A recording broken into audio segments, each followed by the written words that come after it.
Hello everyone, in today's video I will be letting you know how much money I personally spent on UK student visa.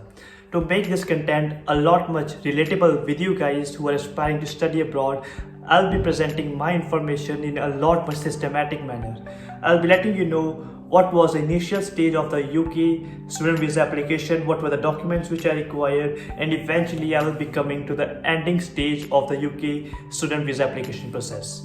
With each stage, I will be letting you know all the cost which was involved and how much money I personally spent. Before I begin this video, I want to start with a positive thought in your mind. The thing is that whenever you plan to study abroad, think that you're not spending that money. Always think you're investing that particular amount of money, and which eventually after completion of degree will give you the return of investment for that particular amount of money which you invested for your own studies. So without further ado, let's get started with today's video. In my opinion, most of the students who ever aspire to study abroad, the very first thing they do is look for a consultancy. And this was exactly the same thing which I did in my case. After a period of research on internet, I came across one consultancy which name was IDP, through which I applied my full UK student visa application. And that was a consultancy which guided me for all the documents which I required. The very first document which I required was a passport. And I was lucky enough that during my childhood, my parents had already made passport for me. But the thing was that my passport was getting expired very soon. So I had to pay a wee bit of extra money for that particular thing. And through my online research on the internet, I came across that the fee for the application of a passport is around 1500 rupees to 3000 rupees. So once you've got a passport, the other thing is now selecting your university and selecting your course. I was quite much passionate about the studies, and I always had a passion to do research in medicine, and that is how I came across one of the course at one of the university. I told my consultancy that okay, this is a university which I am looking for, and the consultancy applied for conditional offer letter. So conditional offer letter, as from the name you can see that there would be some conditions from the university which would be applied on that particular application of yours. So the conditions can be a requirement of an English test, it can be a requirement of specific funds you would be needing to sustain yourself during the whole 4 years if you're on a bachelor's degree, or for 1 year on a master's degree, that you've got sufficient funds. And these conditions are put on the conditional offer letter once you get from the university. So same was in my case. I got my conditional offer letter, and after getting conditional offer letter, I was lucky enough that I didn't require any IELTS. So why I didn't require IELTS? So the reason for that was in my CBSE board, in my grade 12, I scored a mark of 96% in my English subject. And with that 96 marks, the university recognized it and my IELTS was waived off. But otherwise, for the university you apply to has given a requirement of IELTS, then you must have to give the IELTS test itself. The fees for the IELTS can range from 12,000 rupees to 30,000 rupees. The fees can be higher because many students, especially in India, tend to take coaching for the English test. Because the primary language in India is Hindi, so to go for in an English abroad country, most of the students tend to do so, and the fees can be quite high for such coaching centers. The only condition which was applied by my university for me was a deposit of £2,000. So for the deposit amount for depending on the university can range from £2,000 to about £3,000 at maximum. But however, it really essentially depends on university to university. So once you have paid the deposit and you have fulfilled all the conditions which were mentioned, and which is basically an IELTS and a deposit, you will be getting an unconditional offer letter from the university. An unconditional offer letter, maybe some of you will be saying it CAS as well, and that is essentially what is an unconditional offer letter.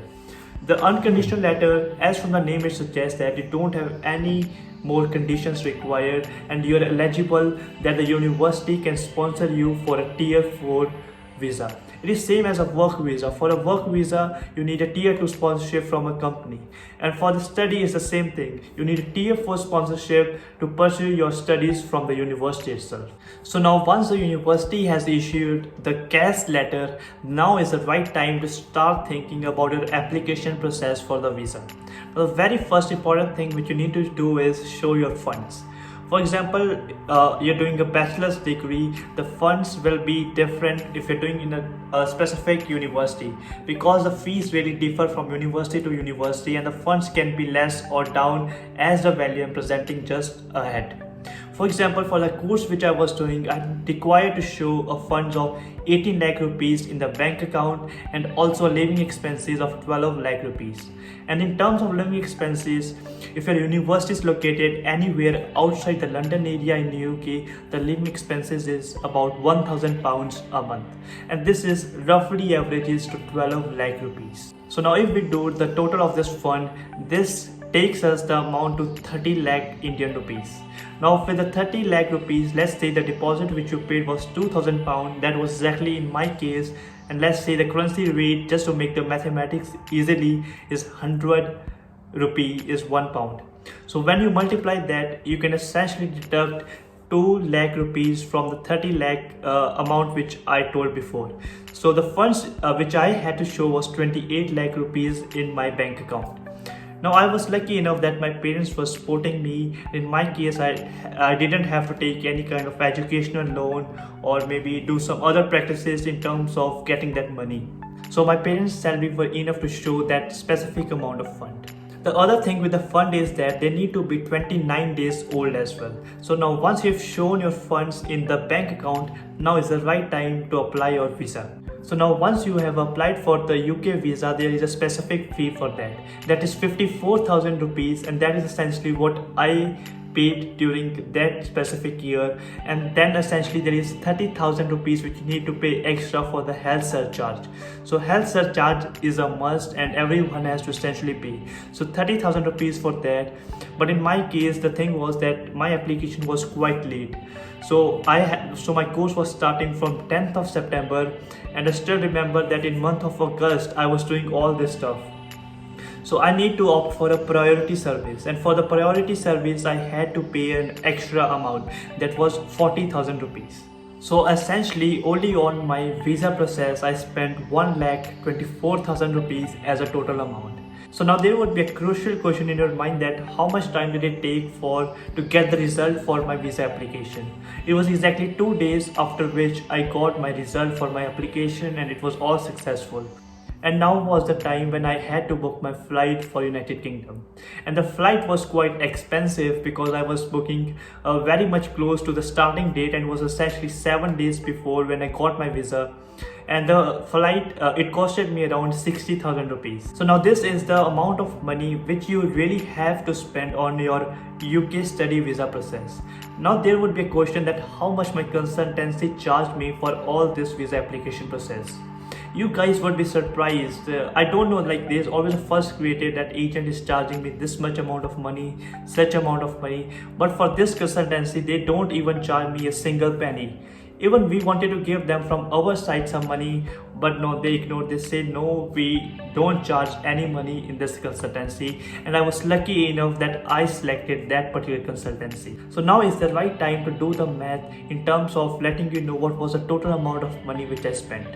So after a quick math, you can say that I spent about 32 lakh rupees for my UK study visa process, because this includes the funds which I had to show in my bank account, the living expenses which I had to show, and all the UK fees which I had to include. So this was the amount which I had spent on my UK study visa. So now as we approach towards the end of today's video, I hope you've got insights into what does the visa application process look like, how much money you need to be having in your bank accounts to essentially sustain yourself to study abroad, and especially in a country like United Kingdom. Now it has been 2 or 3 years that I am in United Kingdom, and I can say that it is really worth it investing that amount of money. So thanks for watching today's video, and all the best for whatever you want to achieve in your own life. Thanks for watching.